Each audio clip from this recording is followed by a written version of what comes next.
Dear students, अभी हम discuss करेंगे extreme programming. Extreme programming is one of the most famous agile technique.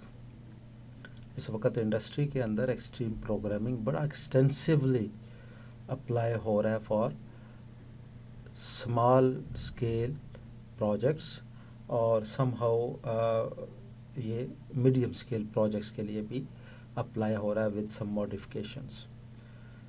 So extreme programming जो है इसकी भी एक्चुअली वही जनरल करेक्टरिस्टिक्स हैं विद सम माइनर चेंजेस जो कि अजाइल की है। ये आइट्रेटिव अप्रोच है, इंक्रीमेंटल इसके अंदर डेवलपमेंट है और कस्टमर कोलैबोरेशन इसके अंदर भी एक इम्पोर्टेंट प्रिंसिपल है। बहुत फ्रीक्वेंट डिलीवरी है, लाइट एंड फास्ट डेवलपमेंट है एंड लाइट डॉक्यूमेंटेशन है। सो इसके अंदर एक्सट्रीम प्रोग्रामिंग के अंदर जो है वो जो यूज़र स्टोरीज़ हैं, जो स्टोरी कार्ड्स हैं, वो यूज़ होते हैं फॉर रिक्वायरमेंट एलिसिटेशन के लिए। चले अभी हम देखते हैं कि इसकी एक्सट्रीम प्रोग्रामिंग जो है, जो हमारे पास सॉफ्टवेयर डेवलपमेंट है, इसकी वर्किंग कैसे होती है। तो this is the diagram of extreme programming working. तो डियर स्टूडेंट्स, जैसा आपको पता है कि सबसे पहले रिक्वायरमेंट को एलिसिट किया जाता है कस्टमर से। तो एक्सट्रीम प्रोग्रामिंग के अंदर स्टोरी कार्ड्स यूज़ होते हैं, यूज़र स्टोरीज़ जो है वो यूज़ होती है फॉर रिक्वायरमेंट एलिसिटेशन। अब ये यूज़र स्टोरी क्या चीज़ है?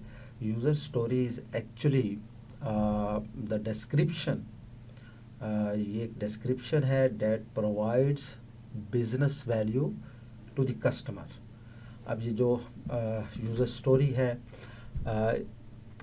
यूज़र स्टोरी के थ्रू डिफरेंट स्टेक होल्डर्स जो हैं वो जब कोई आइट्रेशन जो है वो स्टार्ट होती है तो आइट्रेशन के स्टार्ट होने पे एक प्लानिंग गेम कंडक्ट होती है।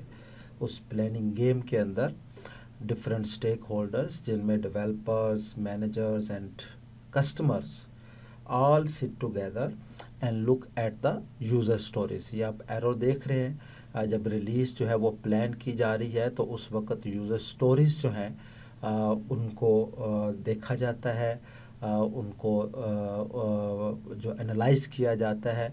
These are actually the user requirements, you can से।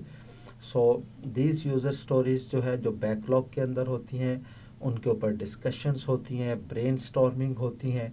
And at that time, this is the time when a customer may change, add or remove any of the requirements, and then the developers and the customers have a conversation with each other।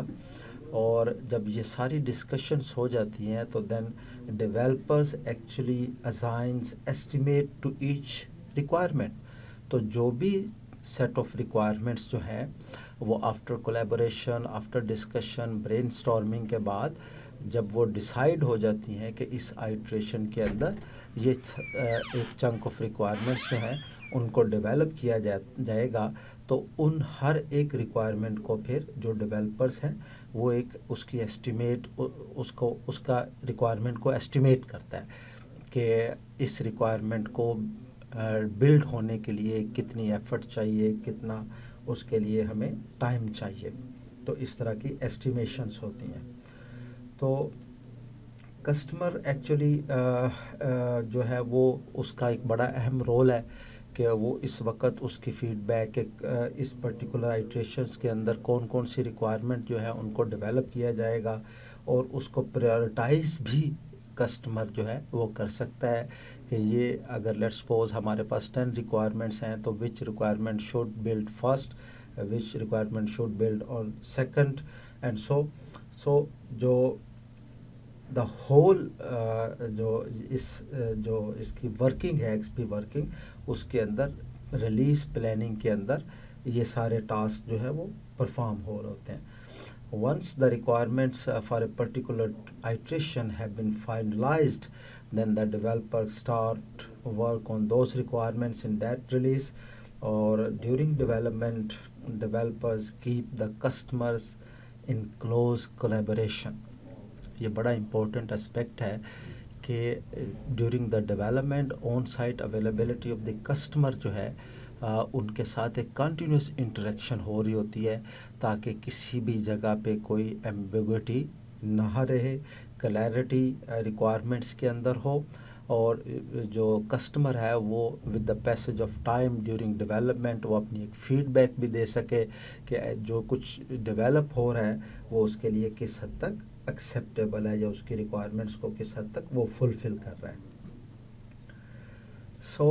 इसमें इसी दौरान में आप देख रहे हैं acceptance test है। Customer जो है वो is also suppose to write acceptance test for each story. ये जो यूज़र स्टोरीज़ हैं, ये जो यूज़र की रिक्वायरमेंट है, इस पे जो कस्टमर है वो भी टेस्ट केसेस लिखता है, और जब जो है वो एक रिलीज़ जो है वो कंप्लीट हो जाती है, जब जो है कोई यूज़र स्टोरी जो है वो इम्प्लीमेंट हो जाती है, तो उसको उसका स्टेटस चेंज कर दिया जाता है। तो this is the whole extreme programming working. So next is हमारे पास अभी हमने देखा कि एक्सट्रीम प्रोग्रामिंग की जनरल करैक्टरिस्टिक्स क्या है और उसकी वर्किंग कैसे होती है। ये वो 12 प्रैक्टिसेस हैं जो extreme programming software development process के अंदर यूज़ होती हैं। आइए हम इनको वन बाय वन देखते हैं।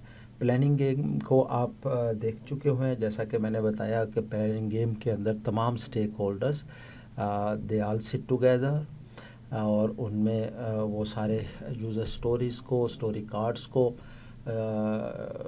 डिस्कस करते हैं, यूज़र की रिक्वायरमेंट्स को एनालाइज करते हैं, ब्रेनस्टॉर्मिंग होती है और कुछ डिसीजंस लिए जाते हैं। स्मॉल रिलीज़ जो है वो इसकी एक प्रैक्टिस है, और इसमें जो है वो यूजुअली 2 to 3 वीक्स का उसका दौरानिया होता है।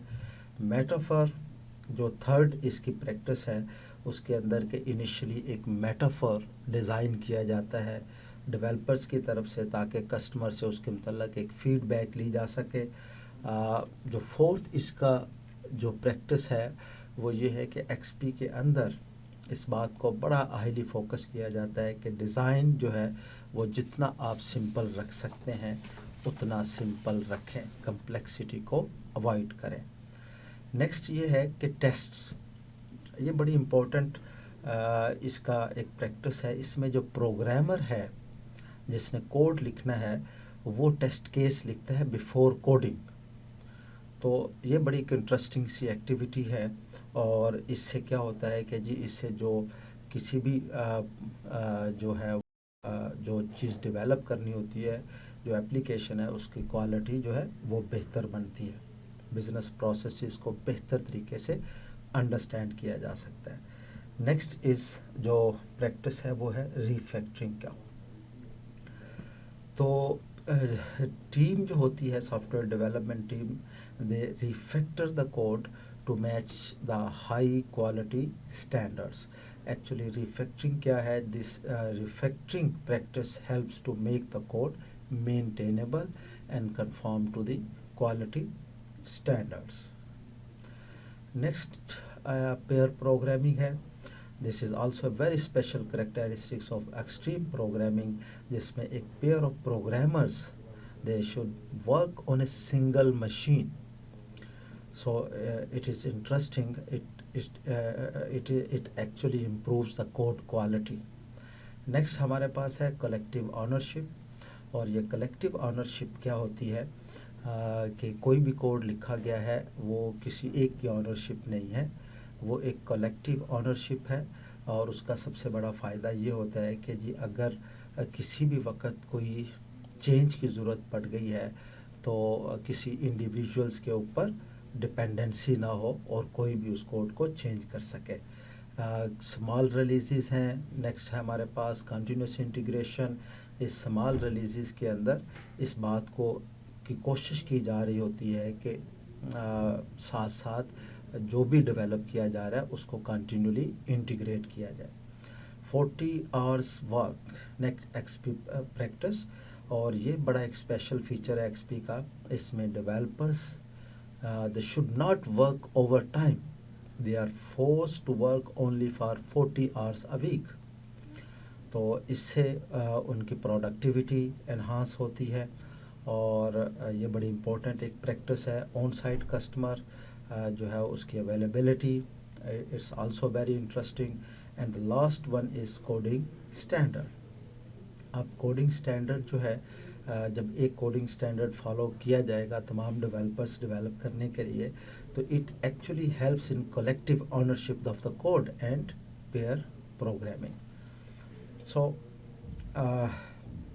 This is all about. अब इसके अंदर आप देख रहे हैं ये जो पेयर प्रोग्रामिंग है या कंटिन्यूस इंटीग्रेशन है, it's more likely engineering practices. और जो कलेक्टिव ऑनरशिप है, 40 आवर्स वीक है, ऑन साइट कस्टमर है, कोडिंग स्टैंडर्ड है जिनका कलर इससे डिफरेंट है, ब्लैक कलर में है, these are the managerial practices. Similarly, on the previous slide you can see that the planning game and small releases, these are the managerial practices, and the other one, metaphor, simple design, test and refactoring, these are the engineering practices. So extreme programming is actually a combination of very good combination of engineering as well as managerial practices.